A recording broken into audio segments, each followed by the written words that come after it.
Do you like Arma 3?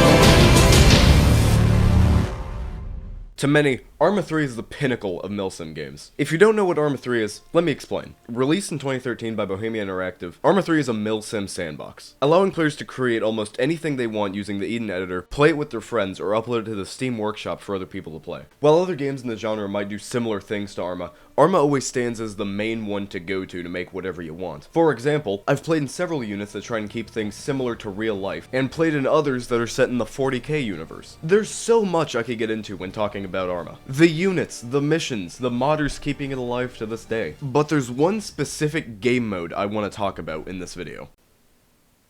Do you like Antistasi?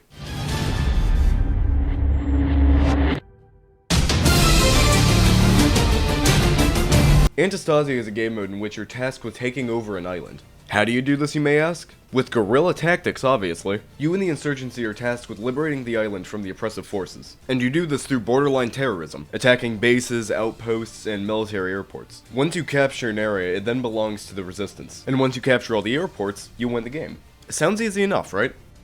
No. Especially when you're only 3 people, which is how it was for a while. We didn't have a super large group when we started playing Antistasi. It was roughly 3 to 5 people usually. Speaking of which, I think it's about time that I introduce you to everybody. Meet Xander, the marksman. Can be an absolute cracked shot when he wants to be. Other times he will manage to get you all killed in a horrific car accident. But that's fine, because he insists he is the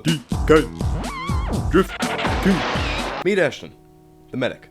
When we played Antistasi, we played with a mod called Ace, which advances the combat environment. One of the many things the mod does is change the medical system. It allows you to be injured in specific parts of your body along with different types of injuries. This became a problem for us because when someone got knocked out, no one was really sure how to get them back up. Ashton was one of the first to actually go and figure out the medical system, finding things like spreadsheets and tutorials online. He then proceeded to teach us pretty much everything he knew, and he's our designated medic to this day. His character is also older than dirt, so that's pretty funny. To put it bluntly, Ben can be stupidly brave. And what I mean by that is when he sprints into combat with an 80-year-old rifle, no one really knows if it's bravery or just stupidity. Also, side note, if you watch my other videos, you may or may not know that my name is also Ben. This has never caused any kind of problems or confusion. Meet Barb.